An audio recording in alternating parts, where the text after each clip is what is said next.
ver qué sucede ese día antes de este acontecimiento.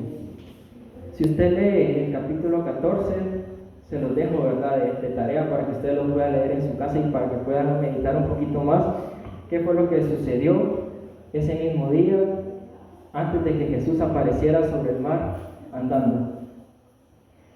Primer punto, ¿qué relación tenía Juan el Bautista con Jesús? ¿Qué era Juan el Bautista de Jesús? Eran primos. Muy bien, eran primos. En el capítulo 14 de Mateo nos cuenta acerca de lo que le pasó a Juan el Bautista. Sabemos que fue decapitado. Entonces fue decapitado en ese mismo día, cuando Juan el Bautista es decapitado. Luego se menciona de que los discípulos recogieron su cuerpo y le dieron un entierro, y fueron y le contaron a Jesús sobre lo que había pasado. Entonces todos aquí pues tenemos más de algún familiar al que nosotros pues tenemos aprecio, ¿verdad?, que somos cercanos y que de alguna u otra manera pues tenemos un poquito más de cercanía con ellos.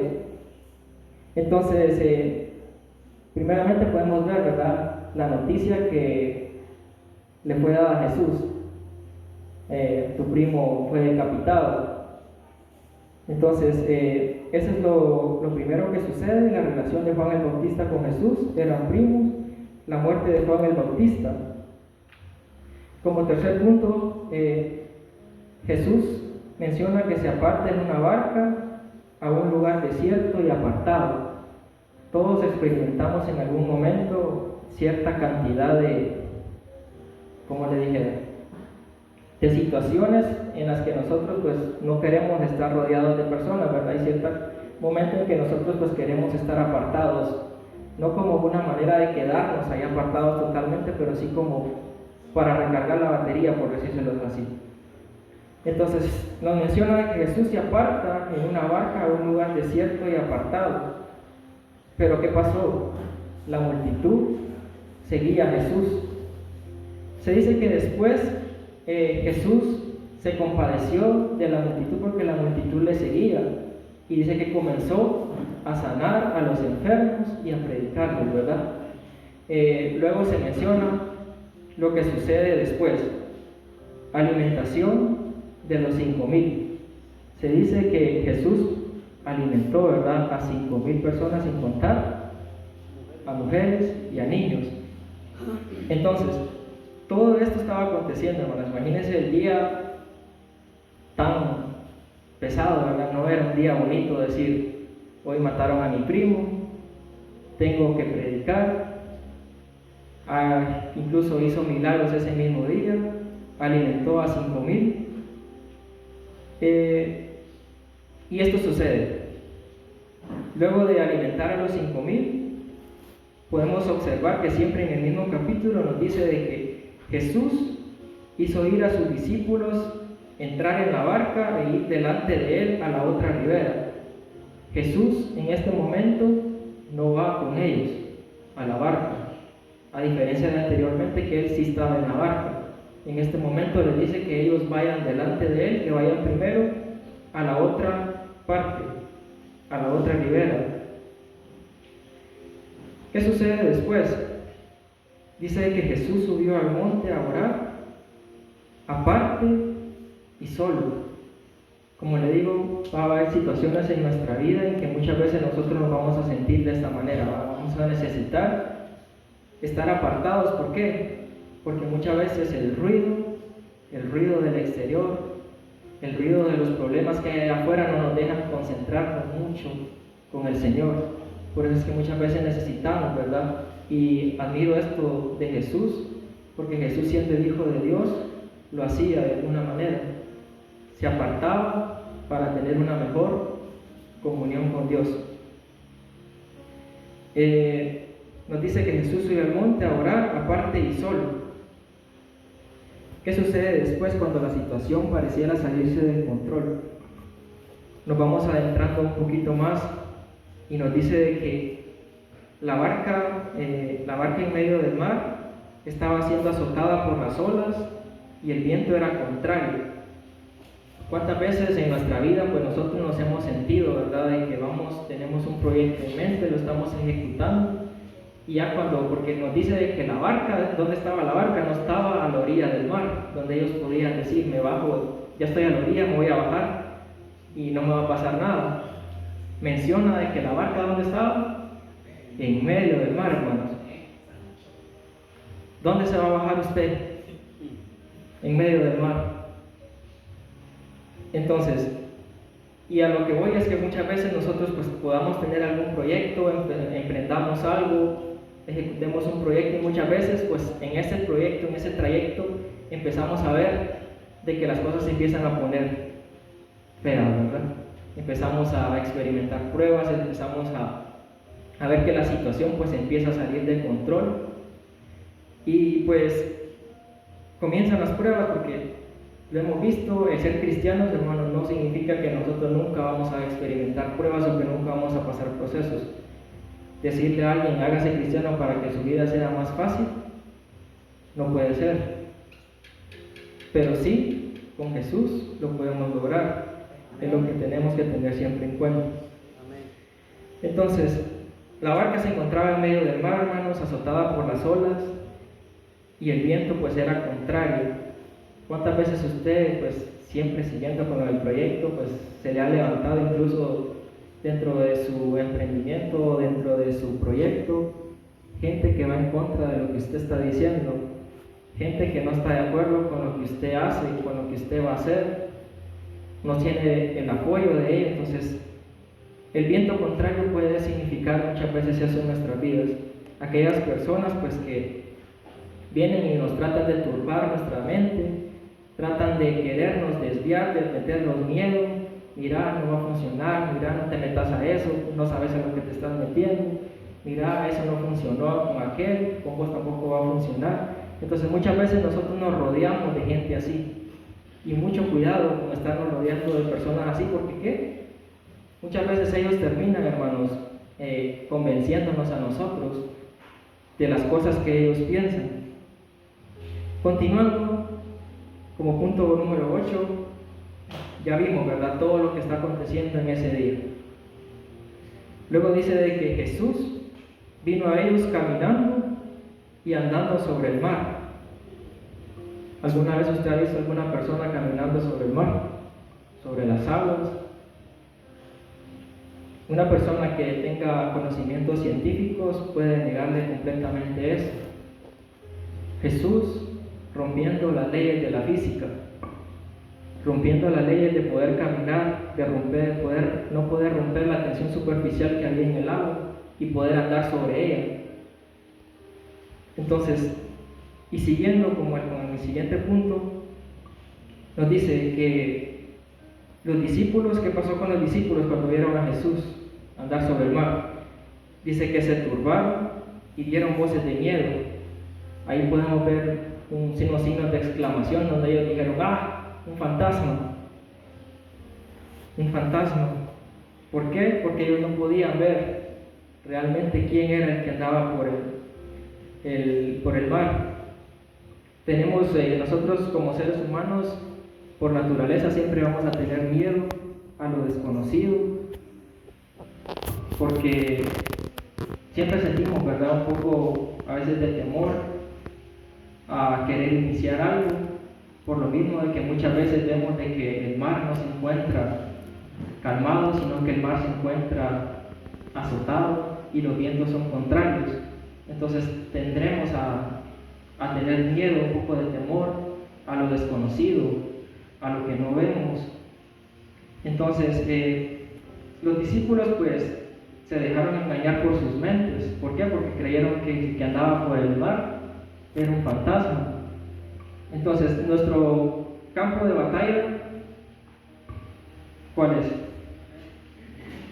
La mente. La mente es nuestro campo de batalla y es donde el enemigo va a buscar muchas veces para usted hacerle creer que está yendo por el camino equivocado o para que haga cosas que no son correctas delante de Dios. Y muchas veces pues nos dejamos engañar por la que nuestra mente nos quiere decir. Y esto representa, ¿verdad?, el tener miedo, el turbarnos dentro de nosotros porque estamos viendo algo que no conocemos, o algo que sí conocemos, pero que no hemos terminado de entender que es bueno para nuestras vidas. ¿Qué sucede después? Nosotros nos quedamos en el punto donde dice: Jesús, tened ánimo, yo soy, no temáis. Pero ¿qué sucede después? La mayoría ya sabemos qué es lo que sucede después. Dice que ¿quién fue el que pidió salir de la barca para ir a encontrar a Jesús? Pedro. Pedro le dijo que si era Jesús, pues que lo mandara a él, ¿verdad?, que fuera. Entonces, pero hay dos cosas a tomar en cuenta en este versículo donde Pedro le dice a Jesús que si es el ir. La primera es que Pedro no se aventó al mar sin antes consultar. Pedro vino y pidió dirección y le dijo: si eres tú, haz que yo vaya y ande también contigo, ¿verdad? Y el otro punto a tomar en cuenta, después de que Pedro pide la dirección, es que la dirección es respondida. Incluso, yo me imagino, ¿verdad?, si Pedro hubiera dicho, Pedro exclamó sus palabras y que si era Jesús, él también iba al mar. Pero si Jesús no le hubiera respondido, ¿será que Pedro hubiera salido de la barca? ¿Qué consideran ustedes? ¿Y por qué Pedro, cuando Jesús le responde, porque le dijo ven? ¿Por qué Pedro se baja de la barca y toca el mar? Son preguntas que nosotros nos podemos hacer, ¿verdad? Pedro pide dirección y la dirección es respondida. Jesús no se quedó callado, no le dijo nada, Jesús le dijo ven. Ahí lo pueden leer siempre en el capítulo 14, donde Jesús le responde estas palabras. Quiero que hagamos un pequeño ejercicio donde usted pues en algún momento quiera a todos, ¿verdad?, con los ojitos cerrados y con su carita agachada, y analice, ¿verdad?, en qué situaciones de su vida pues usted ha experimentado situaciones donde parece que el mar se turba, que los vientos son contrarios, y cuando yo le diga que abra los ojos, pues los abro, pero quiero que medite un momento en ello.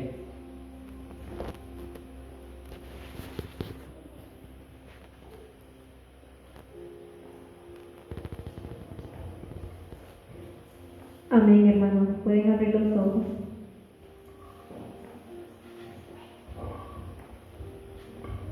¿Por qué abrieron los ojos?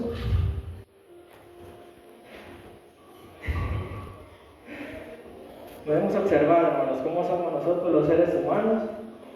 No seguimos direcciones. ¿Qué fue lo que yo les dije? Cuando yo les diga, abran los ojos.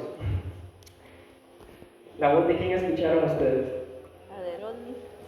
Ni siquiera era la voz mía. Me siento que mi voz no es la más gruesa, pero tampoco es como la voz de Rodney, ¿verdad? Y ahí podemos ver cómo nosotros pues tenemos las indicaciones cuando Dios nos habla a través de su palabra, y como somos seres humanos pues muchas veces no obedecemos. Entonces, en algo tan simple, ¿verdad?, obediencia, seguir la dirección de Dios, pues es muchas veces lo que a nosotros nos hace falta, escuchar la voz de Dios. Y por eso fue que Pedro bajó de la barca. ¿Por qué? Porque reconoció la voz de Jesús. Esa voz que le dijo ven, o sea, no tuvo que decir nada más, con solo que le dijo ven, Pedro ya reconocía de que esa voz ya la había escuchado antes. Entonces Pedro, ¿qué hace Pedro después? Se baja de la barca. ¿Y qué hace? Va caminando. Pero ¿qué sucede después? empieza a hundirse. Pedro empieza a hundirse. Y ustedes se podrán decir, porque Pedro pues no tenía demasiada fe, porque sí, Jesús le dice, hombre de poca fe, ¿por qué dudaste? Pero nosotros desde nuestra posición podemos decirle, fue falto de fe, pero no tenemos en cuenta de que Pedro, ¿qué era Pedro antes de ser un discípulo? Era un pescador. Pedro sabía lo que estaba aconteciendo en aquella barca, que era peligroso. ¿Por qué? Porque muchas veces me imagino que ellos han de haber escuchado de algunos pescadores que se han de haber muerto en situaciones similares donde los vientos y el mar pues se encontraban de esa manera y él pues tenía temor. Incluso la Biblia en este momento en ningún momento nos dice de que las aguas se habían calmado cuando Pedro bajó al mar. Entonces desde nuestra posición es bastante fácil como decir, Pedro aún seguía desconfiando, ¿verdad? Porque Pedro bajó, pero el viento seguía contrario, el mar seguía azotando. Entonces, ¿pero qué fue? Y a lo que voy es que Jesús le dice a Pedro, hombre de poca fe, ¿por qué dudaste? Y algo tan bonito y algo que podemos analizar en este punto, ¿qué es lo que hace Jesús con Pedro? Lo dejó ahogarse. Porque no tuvo fe Pedro en ese momento, lo dejó ahogarse, lo dejó hundido. ¿Qué hizo Jesús? Lo rescató. Entonces, ¿quiénes somos nosotros, hermanos, para cuando algún hermano de la iglesia pues comete algún error, desecharlo o juzgarlo? ¿Dónde está el amor de Jesús cuando un hermano falla y que nosotros podamos extender su mano y decirle, ánimo, hay que seguir, no hay que dejar hundirlo? Jesús no dejó hundirse a Pedro porque Pedro se empezó a hundir porque no tuvo mucha fe. Y estoy más que seguro que cuando Pedro después se levantó de ahí, pues su fe pues fue incrementando un poco más de la que pudo haber tenido antes. Entonces, ya llevamos varios puntos, hermanos, con respecto al capítulo 14 de Mateo. Entonces, ¿qué sucede después? Cuando ellos subieron en la barca, se calmó el viento. Entonces, hasta ahí nos relata en la Biblia que fue que se calmó el viento cuando ellos dos subieron a la barca.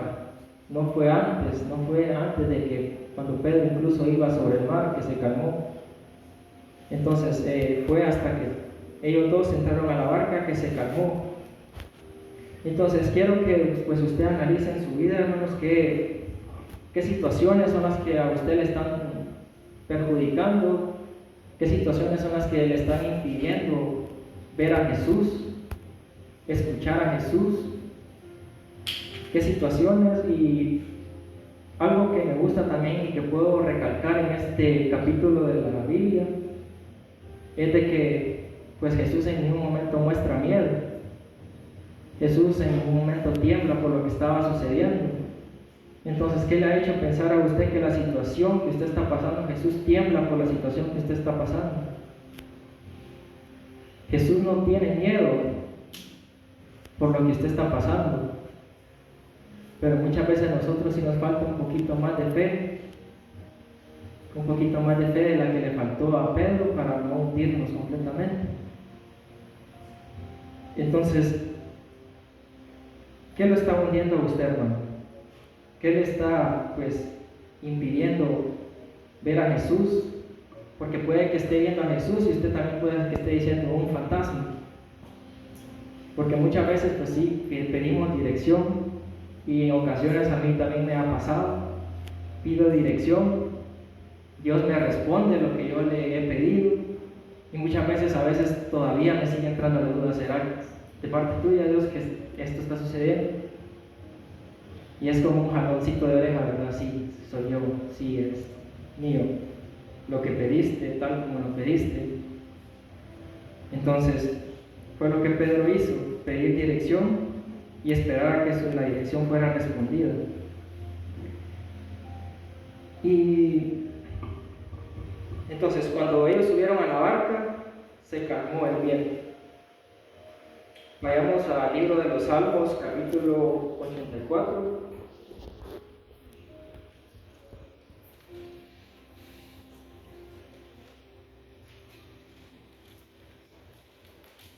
Salmos, capítulo 84, versículos 5 y 6.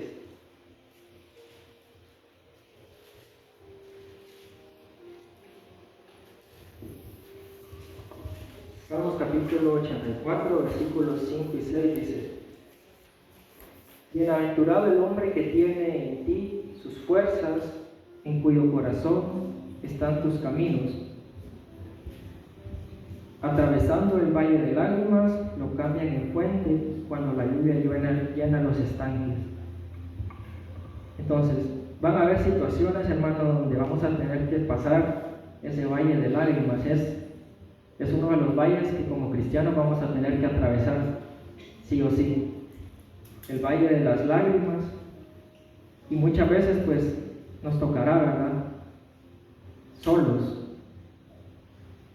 Pero la palabra aquí en el Salmo nos dice que bienaventurado el hombre que tiene en ti sus fuerzas, en cuyo corazón están tus caminos. Atravesando el valle de lágrimas, lo cambian en fuente cuando la lluvia llena los estanques. Entonces, tengamos, hermanos, más confianza, más fe en el Señor, pues que la situación sea la que sea que esté pasando, ¿verdad? En su mente, qué sé yo, cómo estará el mar en su mente azotado, cómo estarán los vientos.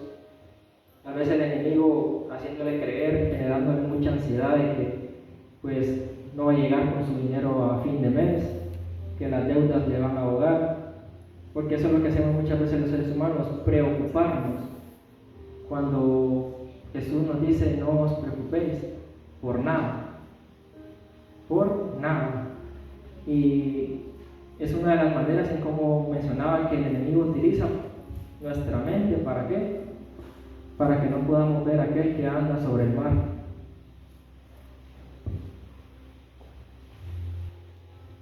Y como último punto, hermanos, pues podemos ver de que los que estaban en la barca, después de todo lo que aconteció, ya cuando se calmó el viento y ya la barca estaba más tranquila, dice que los que estaban ahí en la barca vinieron y le adoraron y le dijeron: verdaderamente, tú eres el Hijo de Dios. Entonces, incluso podemos observar que ya había acontecido una situación similar, ¿verdad?, con respecto a la barca y estando en el mar. En el capítulo 8 de Mateo, pues nos menciona, ¿verdad?, que estaban también en una situación similar, pero aquí Jesús sí estaba ahí con ellos en la barca. Cuando los discípulos fueron y le dijeron: Maestro, ¿no ves que perecemos? Y entonces Él mandó y calmó la tempestad. Entonces, cualquier tempestad que haya en nuestra vida, hermano, Jesús no le tiene miedo a ninguna tempestad ni tiembla por la situación que usted esté pasando. Él es experto restaurando, Él es experto calmando. Entonces, confiemos más en Él. Y quiero pues que esta noche, siempre ahí en el libro de los Salmos, se vaya con este versículo, ¿verdad?, menos en su mente, en su corazón, que lo guarde, lo medite. Salmos capítulo 3, 5.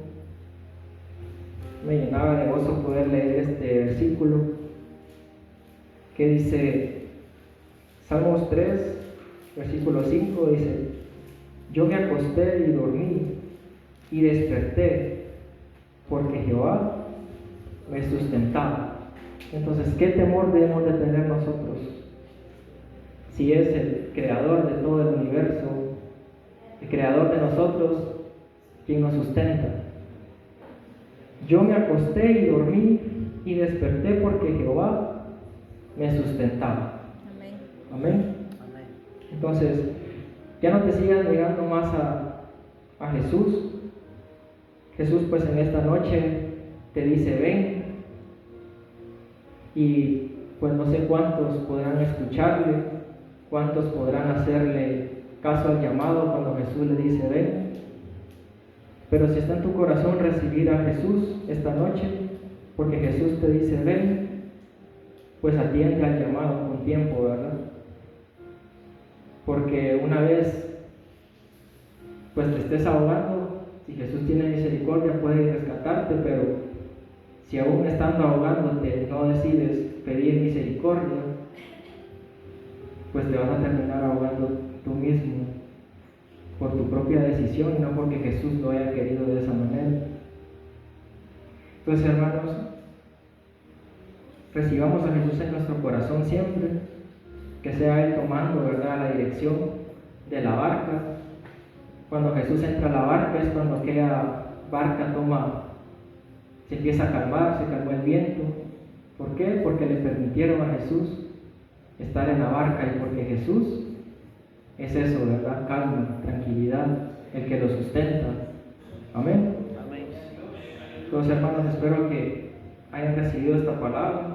Como les digo, soy de pocas palabras, pero espero que lo poco que pueda hablarles pues sea de agrado para honra y gloria de Dios. Que la gracia del Señor Jesucristo, el amor de Dios y la comunión del Espíritu Santo sea con todos nosotros. Amén.